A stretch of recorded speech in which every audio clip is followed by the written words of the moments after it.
In the tapestry of life, where every thread holds a story, America in black and white emerges as a haven for the voices echoing through the heart of our communities. In this podcast, we wade through the rivers of our collective experiences, celebrating the vibrant hues of change brought forth by the whispers of hope and the roars of action. It's more than just a conversation. It's a journey into the heart of our society, illuminated by the light of those daring to dream and do. Join us, and let your voice be the melody that guides us toward a dawn where every color finds its place in the masterpiece of our shared destiny. Together, let's paint a future brimming with the positives that dwell in our minds and the actions that shape.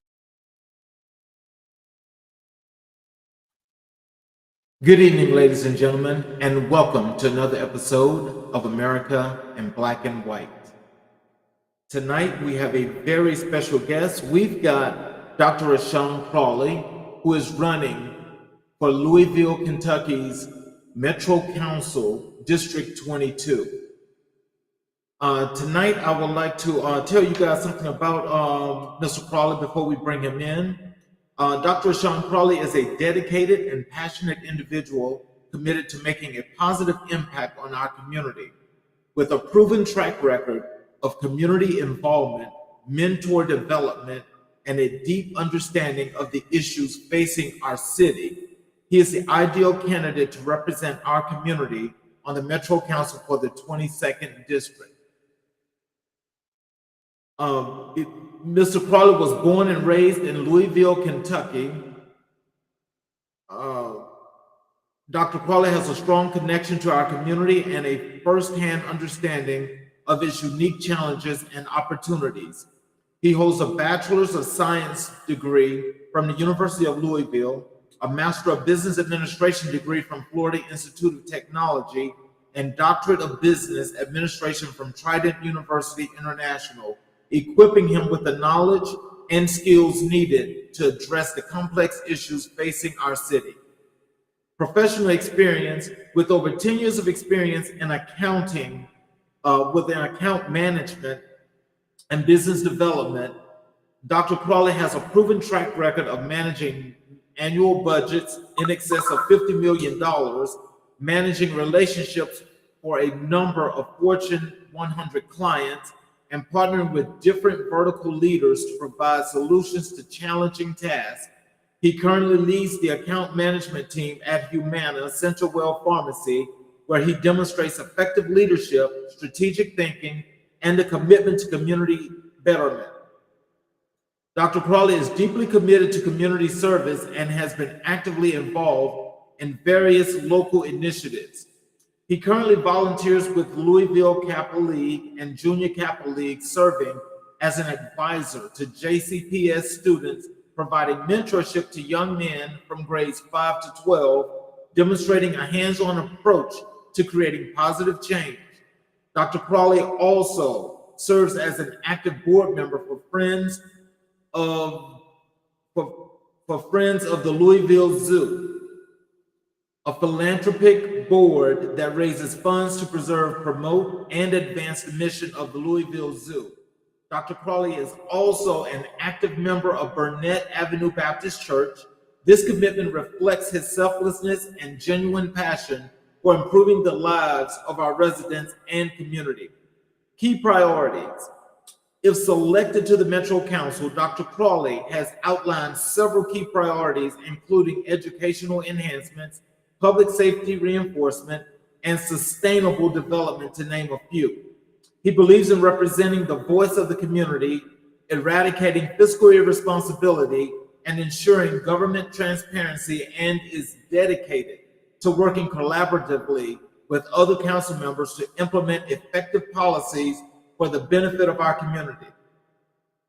Dr. Crawley envisions a future where our community thrives with a focus on infrastructure, revitalization, promotion of health and wellness, and a stronger district. He is committed to fostering an inclusive and sustainable city that prioritizes the district. He is committed to fostering an inclusive and sustainable city that prioritizes the well-being of all residents. With a combination of experience, dedication, and a genuine love for our community, Dr. Crawley is the right choice for Metro Council. He looks forward to the opportunity to serve and represent the interests of our residents, working tirelessly to build a better future for Metro Louisville. Ladies and gentlemen, I introduce to you Dr. Rasean Crawley. How you doing, Dr. Crawley? Hey, I'm good. How are you? I'm doing just excellent, man. I'm sorry for that struggle. It's okay. So tell us how has things been going with you, and how are things looking as to you about to accept your win here as in District 22? Yes, sir. Yes, sir. So everything is looking well. Tirelessly out here, knocking doors, meeting the constituents, making sure that I'm understanding the needs of the community, meeting with local business owners, meeting with local movers and shakers within the city as well. So just not keeping it within the district itself, but looking outside it because, the partnership is there. So a few more days to go. Our early voting here in Louisville begins October 31st. And so very excited to get through this last hurdle to, November 5th so that we can clinch that win. Well, that's a wonderful thing, and I hope that those that are watching, I hope that if they haven't voted yet, that they actually get out there and they do that right now, and just go vote and do the things that they need to do in order to make all of this come to fruition. Absolutely, absolutely. And I'm actually wearing a shirt. You can't see it, but it says every vote counts. And that's one thing that I've been doing as well, working within the NPHC. I'm also president of the Louisville Alumni NPHC chapter. And so we've been working tirelessly as well in getting the vote out, making sure that we are meeting, with not just my district, but everyone in Louisville to make sure that they're registered, making sure that they understand what's on the ballot this year, who's on the ballot, the amendments that's on the ballot, and just making sure that they understand, why their vote is important, especially in this election, if not any other. I know that we say that kind of every election, that this is the election to look forward to, but when we look at what's going on with this election specifically, it is critical that everyone gets out and exercise their right to vote. You are absolutely right. And as we get into this, I'm excited for you to tell the people in District 22 the things that you got going on, and what they should be listening to and why they should vote for you. Let's just jump into this, and let's just go by, if you don't mind telling the people what inspired you to run for the Metro Council District 22 seat. Absolutely. So I would say this: what started is my current councilman is actually retiring, so it's an open seat. And then, I was actually asked by a member of, so should I say, a resident of the district. That was like, you know what, you should put your hat in there. And so I did some research. I took a step back. I prayed about it, talked with family, and then came to the conclusion that the representation that's needed for the next council person, we need to represent everyone that's in this district, right? It's not just for one side. It's not just for Democrats, for Republicans. It's for everyone that lives in this district. And this district over the past couple of years has grown. I mean, it has blown up in crazy with development, with an influx of residents moving in. The diversity continues to change and just gets even that much more of a melting pot. And just crucial to make sure that we're looking at how we want to push this district forward. When we're looking at some of the key areas that I'm looking to enhance, which is responsible development within this district, right? We need to make sure that we're partnering with the right players, the right movers and shakers, to ensure that we have the right development that goes on in District 22. Partnering with Louisville Metro Police Department, just to make sure that, one, we're holding them accountable, but we're also holding ourselves accountable as residents. And what I mean by that is that we're not doing anything that incites crime, right? But we're actually taking our going back, right, to look at our neighborhoods and look who's coming in and look who's there, and then challenging that, not in a negative sense, but challenging it in a sense that we take pride in our neighborhood and making sure that we are upholding the ballot of our neighborhood.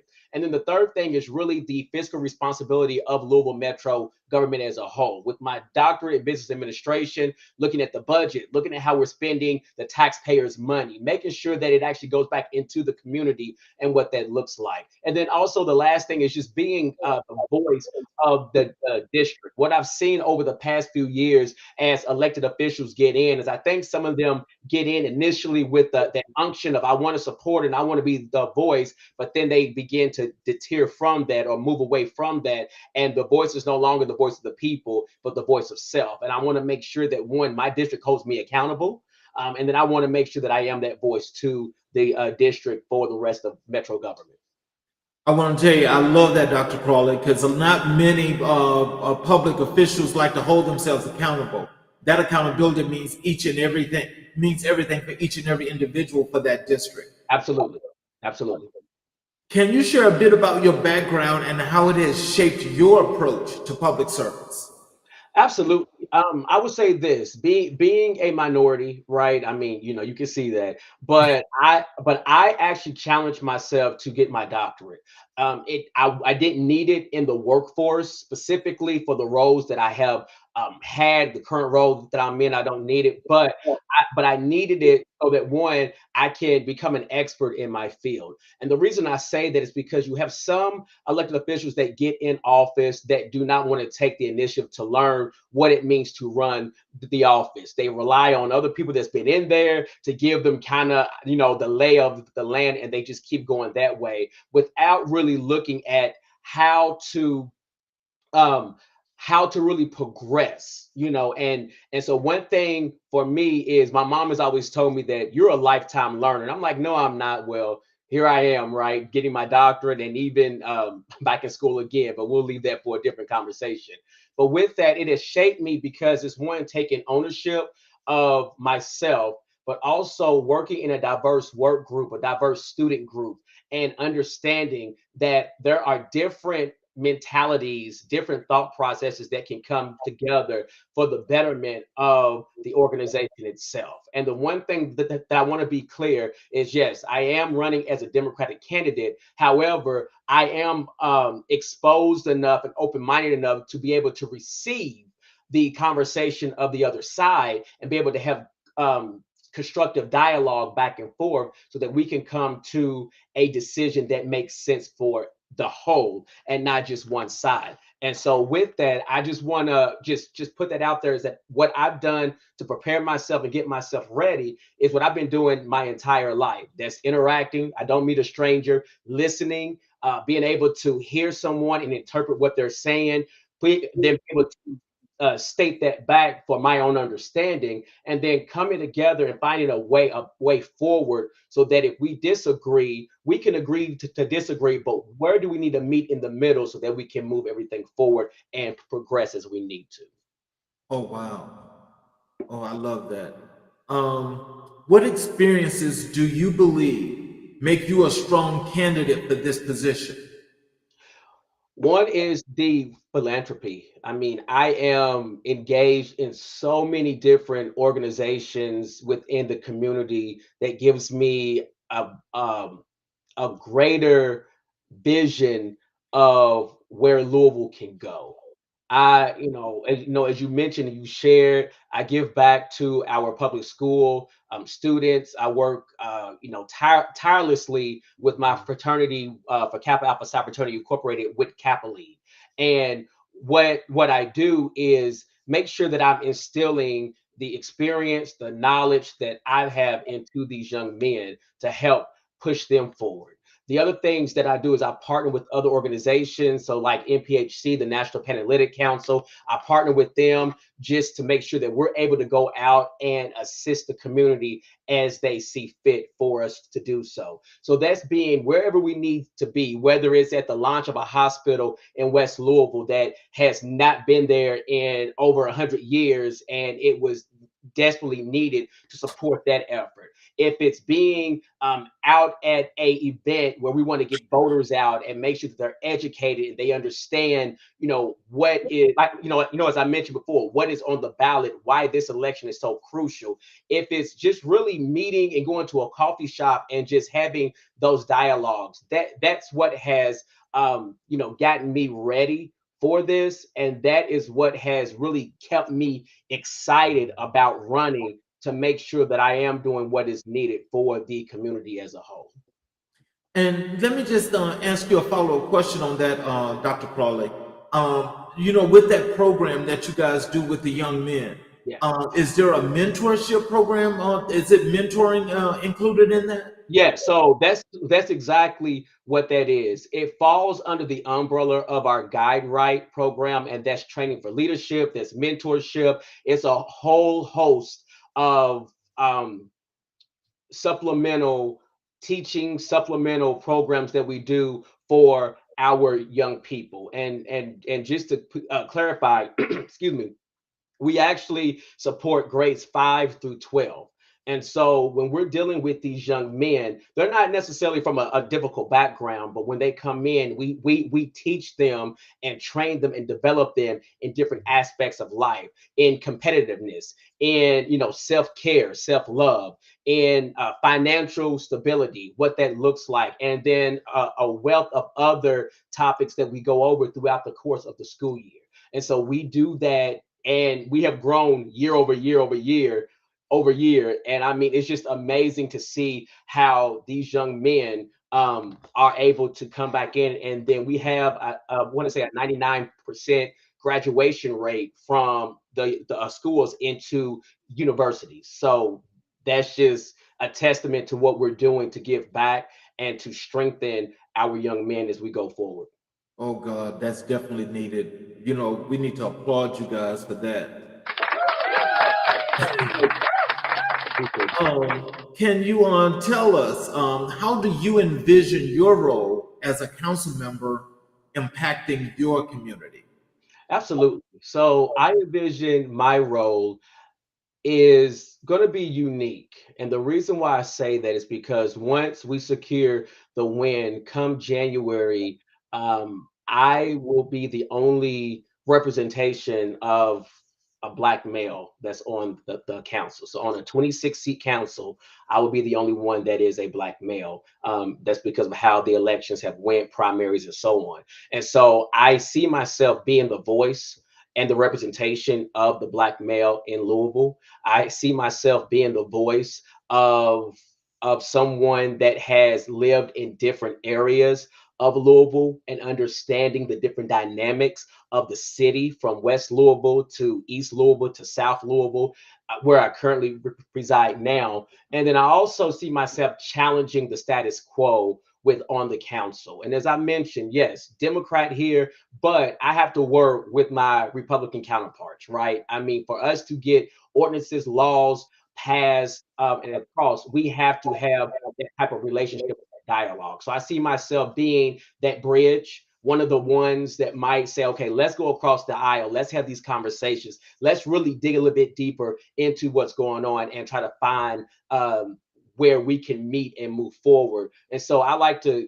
kind of see myself right now going in as that bridge, and also going in as a representation of the community within Louisville. Okay, let's talk a little bit about policies and issues. Sure. Can you tell us what are the key issues facing District 22, and how do you plan to address them?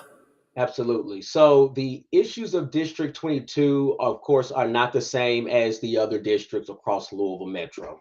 I just want to make sure that that is, clear, right? So the districts the issues that affect my district specifically is responsible development. We have a lot of development that's going on in this district. As I mentioned, this district is growing and expanding like no other. It has boomed over the past 3 years that I've been here.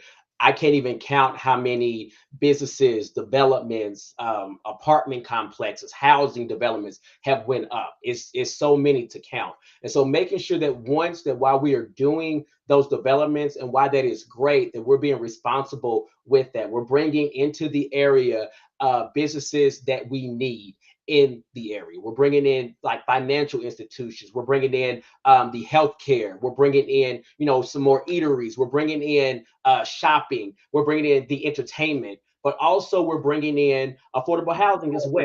you know, and I'll stop there because a lot of people have a negative, seem like there's a negative connotation for affordable housing, and it's not that, right? Affordable housing is needed for everyone to live. Everyone has a right to live in a safe, a healthy housing environment. So we want to make sure that we are producing that in District 22 as well. The one thing that we do need to work on, though, is our roads. The roads in this district are state owned and state mandated roads. And so that means I will have to work with the state legislature to make sure that we're getting the funding, we're getting the support for us to figure out how do we change the road so that we can accept more people, because the traffic is atrocious out here, right? I mean, at certain times, if you miss your leave time by 5 minutes, you're stuck in traffic for 30 minutes, right? So it's just making sure that we're being smart about that.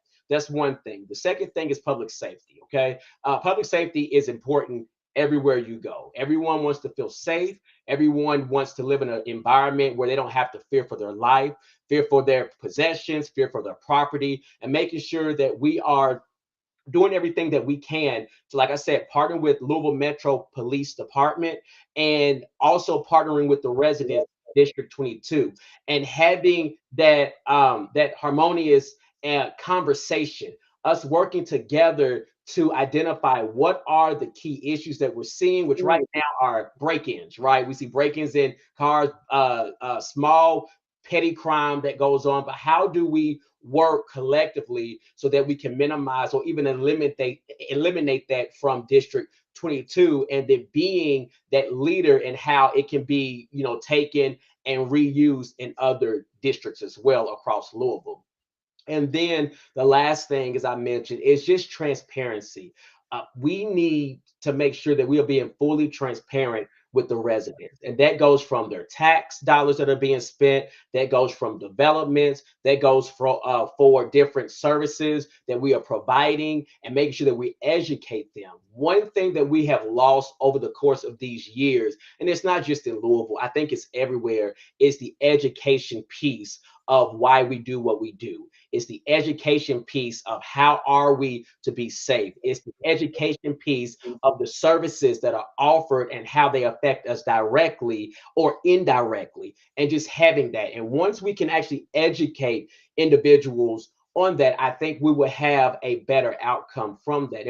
And when I say that, I'm talking, for example, affordable housing. A lot of people, just from conversation, they have a negative connotation on what affordable housing looks like. But when you actually sit down and have that education and you educate them on what affordable housing really is, then it changes the dynamic of that discussion. It changes the dynamic of that conversation for us to move forward. And then it gets honest feedback on both sides. So those are the issues that are pressing for the district. There are some other issues out there, but those are the ones that are top of mind right now.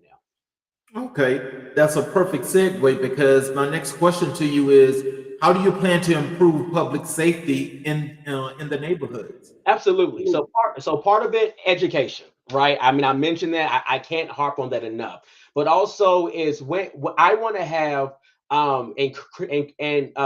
create an advisory board for District 22 that makes up the different neighborhoods that are in this district, so that one, we can educate them. We can bring in Louisville Metro Police Department to have conversation and give us real-time stats on what's going on in our district, but not just our district, our neighboring districts, so that we can think of ways to be proactive when it comes to crime, when it comes to public safety.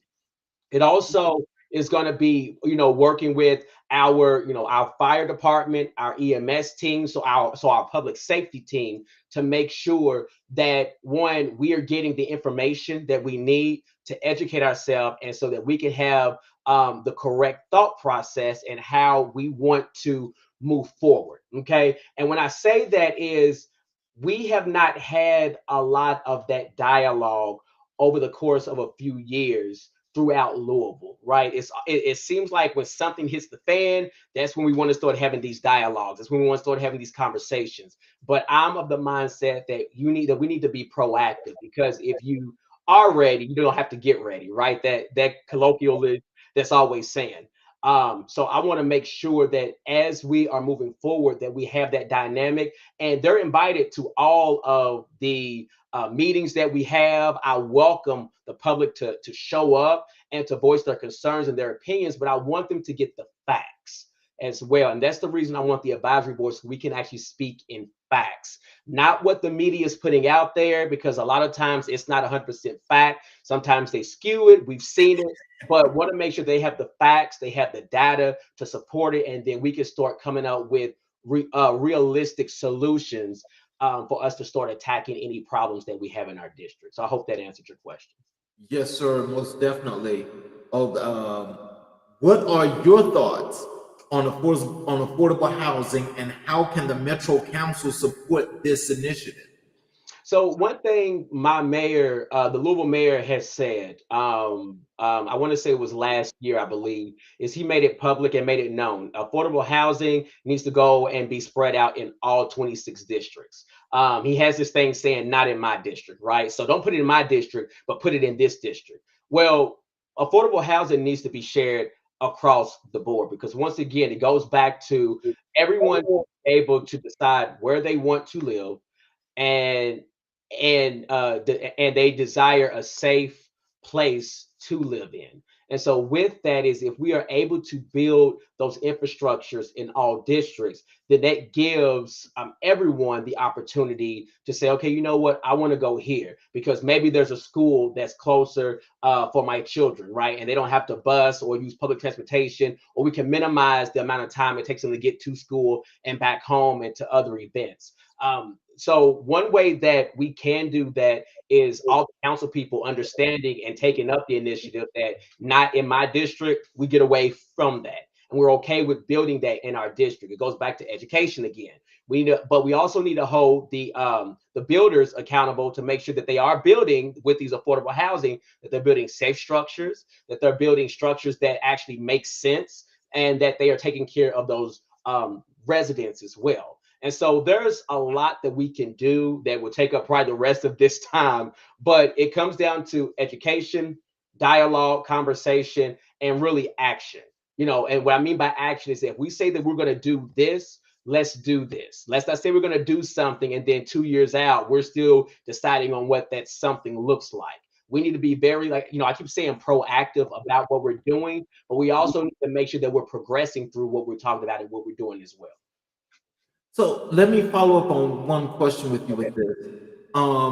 With this initiative, can you tell us, do they rank your districts based on, for education based on some kind of data or whatever have you? And if so, how does District 22 rank when it comes to education?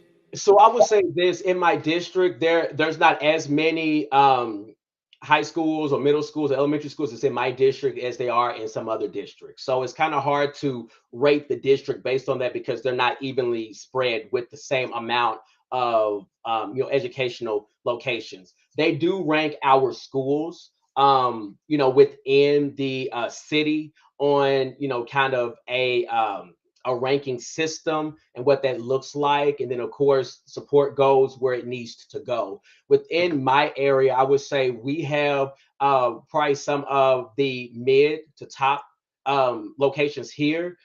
There's still opportunities though, right? We're not the best by any means, but I think that where we can help with that, or where I can help specifically, is making sure that I'm getting into the schools and working with the principals and the public school administration to see how can we push this school forward. Like if this school is ranked, bottom quartile, how can we move it up to that next quartile, and they keep doing that. The other side of it is making sure that I'm working with the school board itself. There should not be a reason that Metro Council and school board should not be meeting together and working together to ensure that we get the best education possible. The council doesn't have any jurisdiction over the public school. That is its separate board, and it reports into the state. So with that, we have to work together and figure out what this looks like for our students, for our educators, and for the administrators. So what strategies do you propose to enhance economic developments in District 22? So strategies is, that's a great question. I would say one strategy is going to be outside of education, because I say that all the time, but outside of that is really understanding and looking at the development that's trying to come in, looking at their track record, right? Understanding what they've done in other areas, in other locations, in other cities, in other states, and then seeing how does that really fare with the area of District 22. Does it make sense to have that type of development here? The other thing is making sure that we keep District 22 dollars in District 22, right? We want to make sure that as we are out here saying, hey, let's go to the mall. Well, we have different shops out here that you can find at the mall. So I get the mall as a one-stop shop, but maybe do we want to invest in maybe bringing a mall out into this area? That's something that I would take to the advisory board and see, right? But it's making sure that we are smart about what we bring into our area. For instance, we are now building a we are now building an emergency hospital that's in our area, right? The closest emergency hospital is probably about 15 miles away, right? So still fairly, driving distance, but what about the ones that don't have transportation, right? So now we have something that's being built in the area itself. And with that, it makes it a lot more easier to access. So that's the type of responsible development that I'm talking about. And for economic development as well, is making sure that we just have the right developers coming into the area and that we're doing what's best for the district itself. Okay. How do you plan to address the needs of the diverse communities within District 22? That's a good question because as I mentioned, over the years, the district has become much more diverse than it has ever been. I tell people the story that even in my neighborhood itself, I have 4 different religions. That's just, I'm sorry, on my street, right? On my street of 12 houses, I have 4 different religions. There's different like between single and married couples. You have some that are part of the LGBTQIA plus community that cohabitate. You that are married or that are together. You have the demographic, just the race makeup, the religion, as I mentioned, and where people are from. The diversity is there. So one thing is celebrating that diversity, right? What that means is we might need to have some type of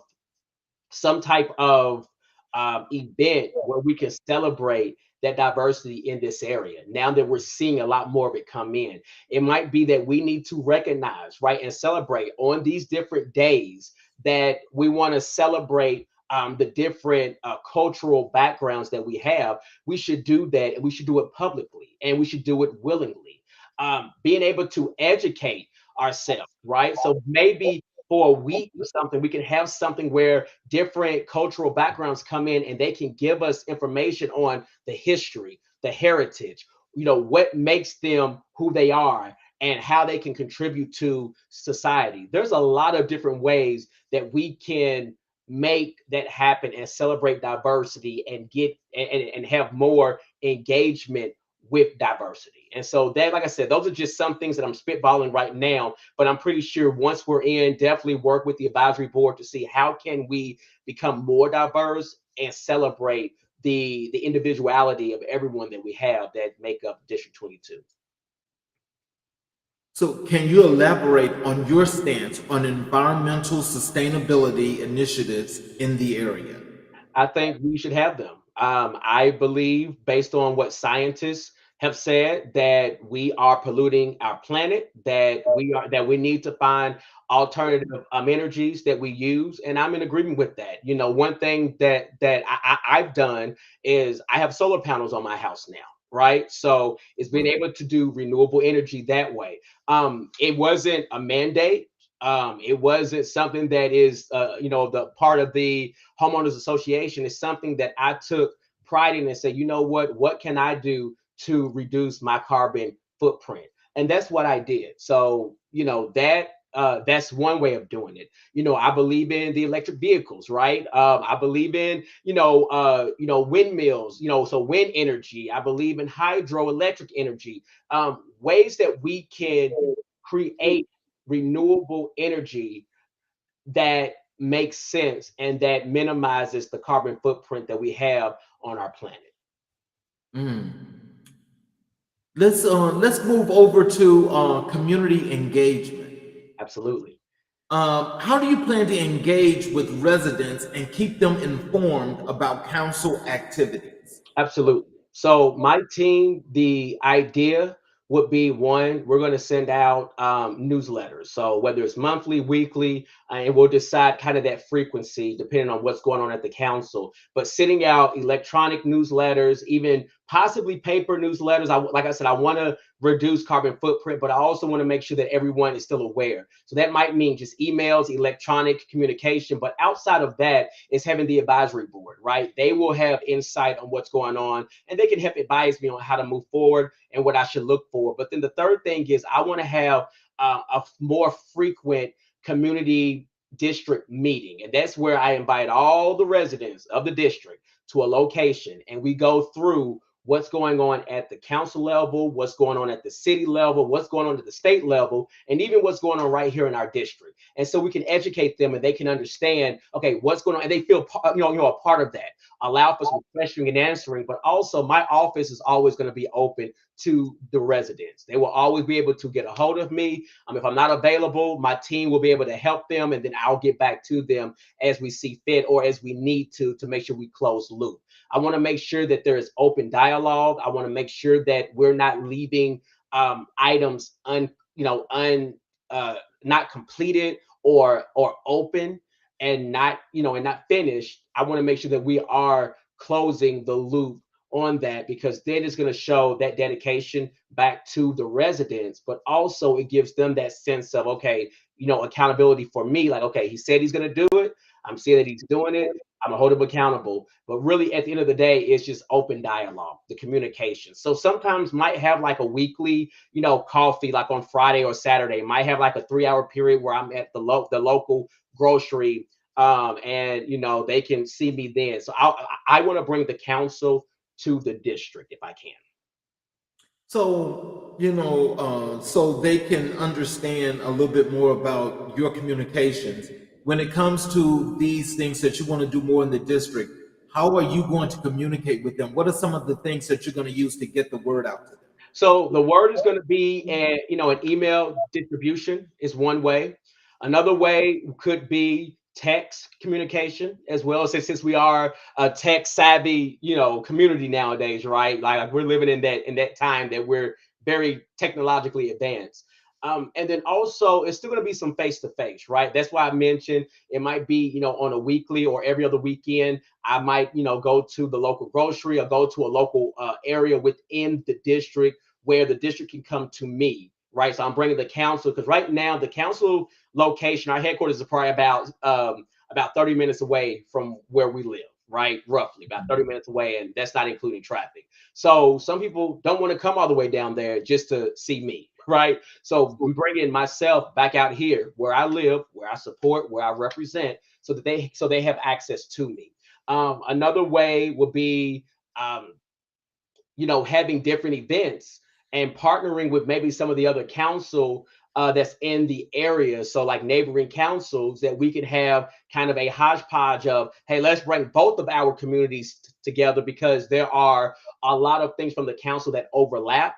And so we're not saying different messages. They're hearing it from all of us collectively. And just having, kind of, and then also my cell phone, right? They will have access to my number where they can call and text me directly, also. So those are some of the ways. And then as we get our feet wet and evolve, then, we'll look at which ways reach the most people, and then we'll probably capitalize on those ways just to make sure we're getting the word out. So, what role do you see community organizations playing in the governance of District 22? Their input. I would say, any community organization, they have a right to state their piece. They have a right to state their side of matters. And so want to make sure that they will be there as well. So for example, one thing that I know that my current councilman did when I went to one of the council of the district meetings is that he invited a lot of the community organizations out to set up there so that people had access once again, bringing them to the district so they could go and talk with them after the meeting. And so I want to replicate that. I think that was phenomenal to have, our public school system there, to have our public works there, to have, the financial institutions that's out in this area here, to have all those institutions there to be a one-stop shop for the residents after we had our meeting so they could engage, communicate, and have questions answered, file complaints, whatever needs to happen, they can do it right there in one area versus, me having to go and make a phone call here and send a letter here and then email here and then chat here. It just made it a little bit more accessible and easier for them. So I want to make sure that we do that and we continue that, but also spotlighting those organizations as well. So even in the newsletter, we spotlight them. Even, one thing I would love to do is do one of these kind of discussions. So record myself talking to maybe the president of our gas and electric to have certain questions that have come to me to ask to that team, or asking questions to our public school system, or having the board member that's in our area, which is District 7, having a dialogue with them and then putting that out to the community in District 22 so they can see that as well. So we want to get creative. We want to stay ahead of the tech bug, but we want to make sure that we're doing things that one is more, like I said, that's impactful and that's reaching the masses. Oh, wow. Now, I definitely love that because I think when you have all of the different cooperatives like that affect the community, definitely with that, so it sounds like, you're talking about having like a town hall with you and them, but it's recorded. Absolutely. People can see it. That is a great part of transparency. Absolutely. And I'm sure your district would love that. Absolutely. How will you ensure that all votes in the community are heard, especially marginalized groups?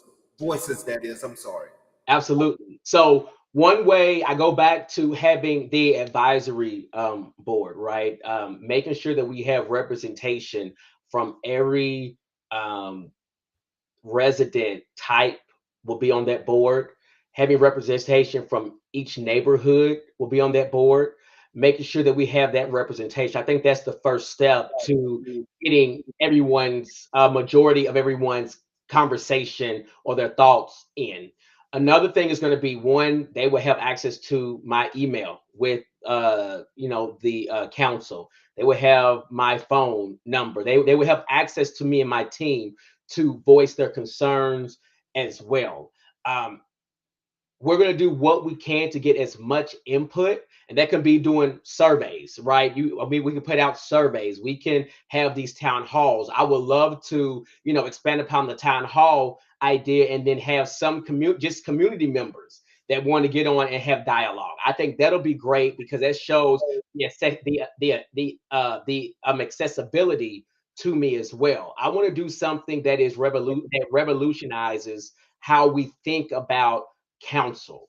And I don't know exactly what that is just yet, but I know that in my vision, I want to do something that just flips it on top of his head, and not a bad thing, but one that gives more access to the community so that they can be heard, right? So that we can have that dialogue, those discussions, as good or as challenging as they might be. I want it all. And I know I'm setting myself up by saying that, but that's the reality of it, is I want it all, because I cannot help make the district better or fight on behalf of the district if I don't know the good, bad, and the ugly.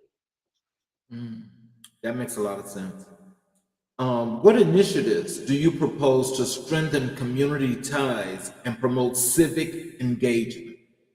So part of that is going to be at these town halls, making sure that we have our first responders, making sure that we have other organizations present so that it can build bridge that gap and that tie, making sure that we celebrate the diversity in the community as well. That's going to help bridge that. I think we have more people coming in and saying, okay, you know what, let me come in with an open mind to understand and see for myself. I think that's going to be able to help bridge that. And I think ultimately at the end, it's just going to be, I don't want to say forcing communication, but it's going to be heavily persuading that we have the communication and the dialogue and just opening up to say, here I am, here we are. What do you want to see out here? What are the top priorities for this area? I know what they are, but based on what I know, it could be different for 40% because they just haven't had their voices heard and they haven't said anything, right? So it's making sure that we have a safe space, which is what it comes down to, for open dialogue, open communication, and for us to really align to see how, like I said, we want to move ourselves forward and being that progressive mindset for not just the district but Louisville Metro as a whole. Let's transition over to collaboration and partnerships. Yes. How do you plan to work with other council members to achieve your goals for the district? That's a great question. I would say a lot of it is going to be transparency with them and actually bringing facts to them. And what I mean by that is in one, district, they might say, hey, let's build a jail, right? We need to, build a jail and for whatever reason, right? Um, but also is having that heart and dialogue to say, well, if we build that jail, what's the reason behind it? But I'm going to tell you how the public is going to see it, right? I'm gonna tell you that, and how do we attack that? Whether it's the perception, whether it's the reality, how do we attack that so that we're not making a decision that negatively impacts marginalized communities, right? So that's one thing, is being the voice there. I can't stress enough that it's not one of these where in the back door, the back office, you shake hands and then you go forward and you don't say anything. No, we need to have these discussions and we need to have these tough conversations up front. If you're talking about I keep saying let's build a jail. Okay, well, here's what you're going to get as far as pushback from the community about building a jail. XYZ. Here's what you're going to get, that the perception of doing that, what that looks like. But the reality could be something totally different. So it's really having the conversation, the dialogue, to make sure that we are aligned on what we're trying to accomplish and then moving forward. I will say this, in my experience of seeing the Metro Council in action on both sides, it's not as divisive as some councils might be. What I've seen is that both sides work together very well to progress. Now, mind you, there's some specific things that one side is going to be adamant on. They're going to say no, and the other side is going to say yes. You have that. But in general, when we're looking at the betterment for Louisville Metro as a whole, for the most part, both sides do a pretty good job coming together and trying to move the agenda forward. But while we're doing that, we need those on council that's going to challenge that, not in a negative way, but making sure that we're thinking through all the potential backlash that could come from such ordinances or resolutions or items like that. So I hope that answers your question. Really, it's just communication and putting out there the facts. Yeah, because now let me ask you a hypothetical question here, because you brought up something that was a really good point there. Let me just ask you, what if one of your fellow council members asked you to build a jail? So what would your answer be? So right now, that is a topic of conversation right now. So my answer would be, what is the need for that jail, right? So it's really asking those questions of why do we need it. Currently, aspects of the jail. Some people say it's inhumane. You know, some areas of the jail. Some people say that the security, because of how old the building is, that the safety security is not there. So if we're building it for those rationales, hypothetically, then I'm more in line to say, okay, let's look at that. Let's look and see what that, you know, how that's going to play out. But then, of course, as you know, that from the other side of it is, if you build it, you have to fill it. And so want to make sure that while we're doing that, we are having, whether it's social opportunities that we can do that can keep people from going to jail. Prime example, and actually we had this discussion at an event that I was at this past Saturday. One thing is that instead of taking people that are intoxicated and putting them in jail, have another opportunity where they can go sober up and then get them the help needed, right? Get them information, because what happens is when you go to jail intoxicated, you either get, you're in a holding cell. Once you sober up, you can go, or you're put into the system. I mean, there's different outcomes from that. If it's your first time, if it's your fifth time, right? So it's then how do we attack that itself? And sometimes it's putting in programs that we can staff up to say, okay, it's your first time going, let's get you here. Or maybe your first 3 times we can do here. Then after that, if you're not learning or you're still doing the same thing, then we might have to go a little bit excessive, right? But going to the extreme on some of your pettier offenses is how I put it. Your less violent offenses. There's alternatives and things that we can do to mitigate those versus having to fill and overpopulate a jail system. So let me just ask you this, because this is something that's like been really, really main for a lot of different communities, especially after the COVID situation. What is your take on mental health advocacy? Oh, that's easy. I am for anything that we can do for mental health. We need more social work. We need more support. We need more programs. But here's the problem: we need to pay them accordingly, right? We're looking at our educators. We're looking at our social work. We're looking at those professions are some of the lowest paid, but they have the greatest impact on individuals.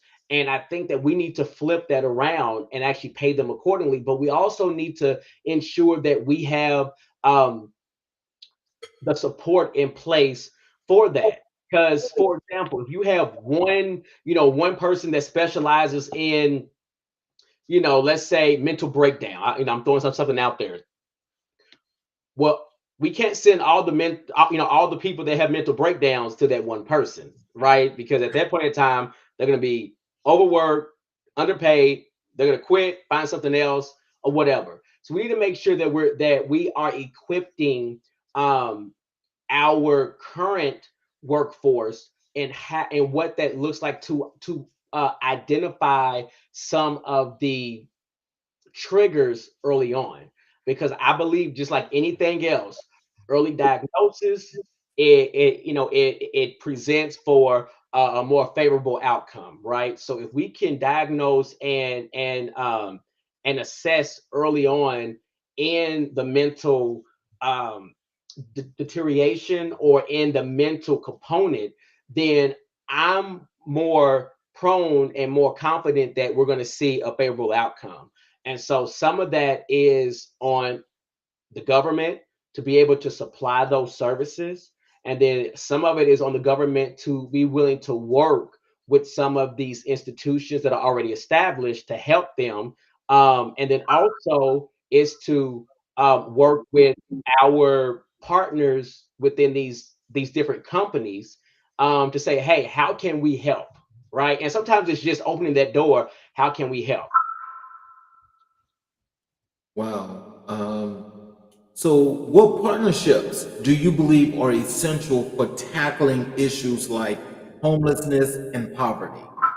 So I think working with developers that have the same mindset, that's not all about the bottom, the bottom line, that understand, like, okay, you know what, we don't have to have a 30% gross margin. A 28 will work this year. So working with some developers that might have that mindset in, okay, how can we build the developments for homelessness? Some of it is working with the social workers that we have, and getting their input. What I've noticed is that a lot of times when we're trying to tackle certain issues, we want to think that we have the end all be all response to it, but we haven't consulted the experts for that issue. And so really is bringing them in to say, okay, how do we effectively, tackle this? And sometimes it's, instead of reinventing the wheel, go to neighboring cities or cities in the US or even in the world that have tackled that, and borrowing the ideas from them and implementing them. And so there's a few things that we can definitely do. I mean, there's not a one size fits all approach to that, but I think that, as long as we're able to provide the services that's needed for homelessness, I think we can tackle that. But one other aspect is making sure that there are services while they're going through the process. How do we continue to push them through so they can become independent again? Because sometimes homelessness is a mindset. Sometimes homelessness is because that person was down on their luck. Something happened where, they lost their job. They wasn't able to get another job, so they got evicted. So there's different spectrums of why someone is homeless that we're not even taking into the account, and we just want to say one size fit all. That person's lazy. That person doesn't want to work. That person doesn't. And when you actually speak to people that are homeless, that's not really what you get from them. So it's really understanding the root cause of it, and then putting something in place to attack the root cause. So how can local businesses support your vision for District 22? Well, they can post my information up. But really, I think at the end of the day, it's really the dialogue that we need to have. I'm not sure how much local businesses or organizations really contact or have conversations with Metro Council, unless it's something coming in to that could potentially put them out of business, or a zoning, or something that would affect them directly. Once again, I go back to that proactive mindset. What can we do now to start having these conversations to say, okay, how can we help your business? What do you need? What's lacking in your business? What is it that you would like to see happen in this area to either draw more business to you, or for you to even, let's say you want to open up another location? What can we do to help that? Because as we increase the business side of it, especially local businesses, we're going to increase the economy, and it's just going to cycle through. So by us doing that, make sure that we are having those responsible conversations, and that we're having those careful conversations, and we understand what questions to ask when we're talking to different organizations and different businesses. But really, to answer your question in a nutshell, for them to support my campaign is really conversation, dialogue. Let me know what you need. Let's go over to challenges and solutions. Okay. What do you foresee as the biggest challenges in your campaign, and how do you plan to overcome them? Sure. The big challenge in my campaign now, if I'm being very honest with you, is that my opponent is a 30-year plus state representative that's in my area. So with that, it's challenging because there's a name that's already out there, right? People know my